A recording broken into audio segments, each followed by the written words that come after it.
பொதுக்காலம் 8ஆம் வாரம் வெள்ளிக்கிழமை. முதல் வாசகம். நீங்கள் கடவுளுடைய அருள் கொடைகளின் சீரிய பொறுப்பாளர்கள்.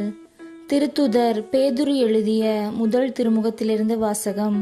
அதிகாரம் 4, இறை வார்த்தைகள் 7-13 வரை. அன்புக்குரியவர்களே, எல்லாவற்றிற்கும் முடிவு நெருங்கிவிட்டது. எனவே இறைவனிடம் வேண்டுதல் செய்யுமாறு கட்டுப்பாட்டோடும் அறிவு தெளிவோடும் இருங்கள். எல்லாவற்றுக்கும் மேலாக ஒருவருக்கொருவர் ஆழ்ந்த அன்பு காட்டுங்கள். ஏனெனில் அன்பு திரளான பாவங்களையும் போக்கும். முணுமுணுக்காமல் ஒருவருக்கொருவர் விருந்தோம்புங்கள். நீங்கள் கடவுளுடைய பல்வகை அருள் கொடைகளின் சீரிய பொறுப்பாளர்கள்.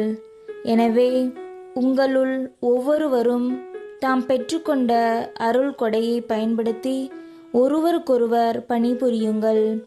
ஒருவர் பேசும் கொடையை பெற்றிருந்தால் அவரது பேச்சு கடவுளுடைய வார்த்தைகளைப் போல் இருக்கட்டும்.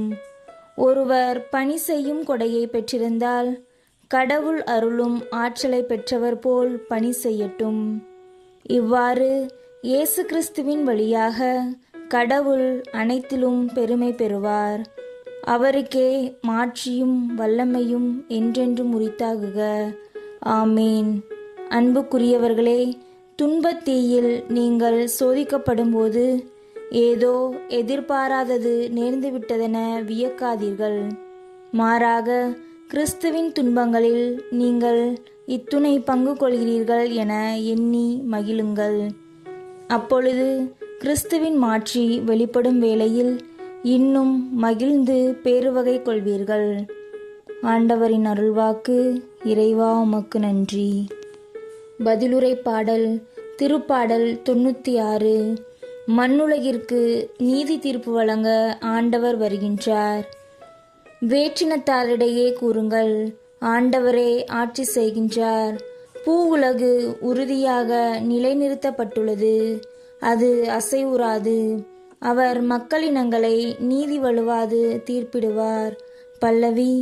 மண்ணுலகிற்கு நீதி தீர்ப்பு வழங்க ஆண்டவர் வருகின்றார். விண்ணுலகம் மகிழ்வதாக, மண்ணுலகம் களி கூறுவதாக. கடலும் அதில் நிறைந்துள்ளனவும் முழங்கட்டும், வயல்வெளியும் அதில் உள்ள அனைத்தும் களி கூறட்டும். அப்பொழுது காட்டில் உள்ள அனைத்து மரங்களும் அவர் திருமுன் களிப்புடன் பாடும். பல்லவி. மண்ணுலகிற்கு நீதி தீர்ப்பு வழங்க ஆண்டவர் வருகின்றார். ஏனெனில் அவர் வருகின்றார். மண்ணுலகிற்கு நீதி தீர்ப்பு வழங்க வருகின்றார். நில உலகை நீதியுடனும் மக்களினங்களை உண்மையுடனும் அவர் தீர்ப்பிடுவார். பல்லவி. மண்ணுலகிற்கு நீதி தீர்ப்பு வழங்க ஆண்டவர் வருகின்றார். நற்செய்திக்கு முன் வாழ்த்தொலி.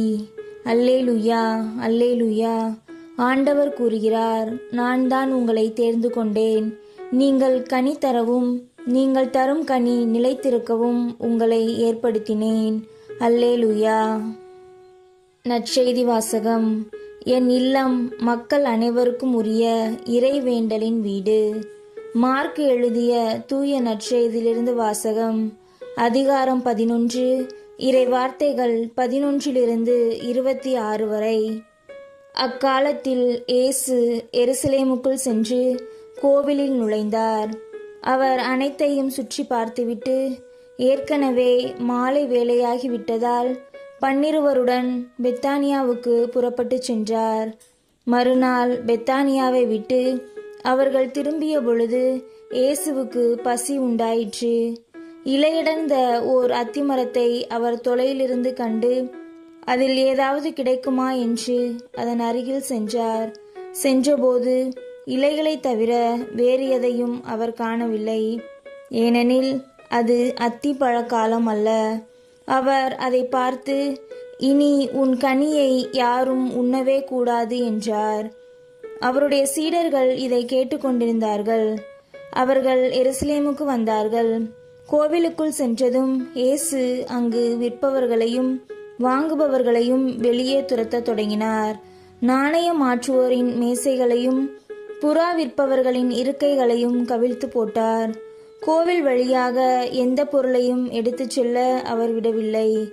என் இல்லம் மக்களினங்கள் அனைத்திற்கும் உரிய இறைவேண்டலின் வீடு என அழைக்கப்படும் என்று மறைநூலில் எழுதியுள்ளது என்று அவர்களுக்கு கற்பித்தார். ஆனால் நீங்கள் இதை கள்வர் குகையாக்கிவிட்டீர்கள் என்றார். தலைமை குருக்களும் மறைநூல் அறிஞர்களும் இதை கேட்டு அவரை எப்படி ஒழித்துவிடலாம் என்று வழி தேடினார்கள். எனினும் கூட்டத்தினர் அனைவரும் அவரது போதனையில் ஆழ்ந்து வியந்திருந்ததால் அவர்கள் அவருக்கு அஞ்சினார்கள். மாலை வேளையானதும் இயேசுவும் சீடர்களும் நகரத்திலிருந்து வெளியேறினார்கள். காலையில் அவர்கள் அவ்வழியே சென்றபோது அந்த அத்திமரம் வேரோடு பட்டு போயிருந்ததை கண்டார்கள். அப்போது பேதுரு நடந்ததை நினைவு கூர்ந்து அவரை நோக்கி, ரபி, அதோ நீர் சபித்த அத்திமரம் பட்டு போயிற்று என்றார். அதற்கு இயேசு அவர்களை பார்த்து, கடவுள் மீது நம்பிக்கை கொள்ளுங்கள். உறுதியாக உங்களுக்கு சொல்கிறேன், எவராவது இந்த மலையை பார்த்து பெயர்ந்து கடலில் விழு என தம் உள்ளத்தில் ஐயம் எதுவுமின்றி நம்பிக்கையுடன் கூறினால் அவர் சொன்னவாறே நடக்கும். ஆகவே உங்களுக்கு சொல்கிறேன், நீங்கள் இறைவனிடம் வேண்டும்போது எவற்றையெல்லாம் கேட்பீர்களோ அவற்றை பெற்றுவிட்டீர்கள் என நம்புங்கள். நீங்கள் கேட்டபடியே நடக்கும். நீங்கள் வேண்டுதல் செய்ய நிற்கும்போது யார் மேலாவது நீங்கள் மனத்தாங்கல் கொண்டிருந்தால் மன்னித்து விடுங்கள். அப்போது உங்கள் விண்ணக தந்தையும் உங்கள் குற்றங்களை மன்னிப்பார்.